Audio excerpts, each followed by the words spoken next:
재판관들이 기각 의견을 내도 정계선 재판관이 홀로 인용을 냈습니다. 오늘 판결을 보면 이 정도면은 앞으로 있을 대통령 선거에서도 이미 자기 입장을 확실하게 정한 것 아닌가, 이렇게 지금 여권에서는 의심하고 있습니다. 저는 그게 의심의 영역이 아니고 아마 확인의 영역이 되지 않을까 싶은 생각이 의심이 아니라 듭니다. 확인이다. 그게 무슨 얘기냐면요. 사실 중대하다, 중대하지 않다. 그러니까 똑같은 일을 놓고 자, 이게 법을 위반했다. 근데 한 사람은 이걸 중대하다고 생각하고 한 사람은 중대하지 않다고 생각하는 게 각자의 의견이 다를 수가 있습니다. 그런데 8명 중에서 7명이 법 위반은 맞는데 그렇게 중대하지 않다고 생각을 하는데 한 명만 그게 굉장히 중대해서 파면해야 된다고 얘기를 하거든요.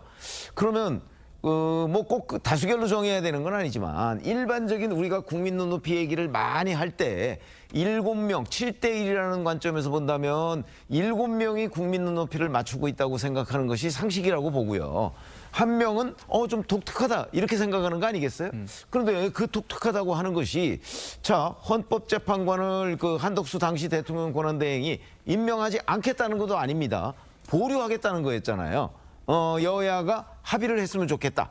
그래서 이제 여야가 합의 과정을 거치고 만약 그렇게 됐다면 아마 한덕수 대통령 권한대행도 임명을 거부하지 못했을 거예요. 네. 자, 그런 상황인데 곧바로 이제 민주당 주도로 탄핵이 진행이 됐단 말이죠. 그런데 그럼에도 그것이 파면할 정도로 중대하다?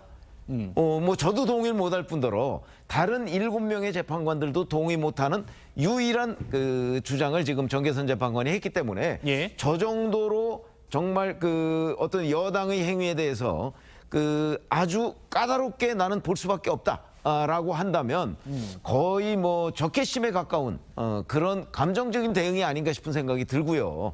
이럴 경우에는 아마 윤석열 대통령이 그 받고 있는 여러 가지 그 탄핵소추 사유 이 부분에 관해서도 굉장히 파면할 정도로 중대하다고 판단할 가능성이 대단히 높다. 그러면은 8명 중에 아마 가장 강경하게 파면을 주장할 가능성이 높다고 봐야 되기 때문에 그러면 정계선 재판관은 기본적으로 윤석열 대통령에 대해서도 탄핵 인용 쪽으로 그 서지 않을까 하는 건 우리가 충분히 예상할 수 있는 대목이다 이렇게 봅니다.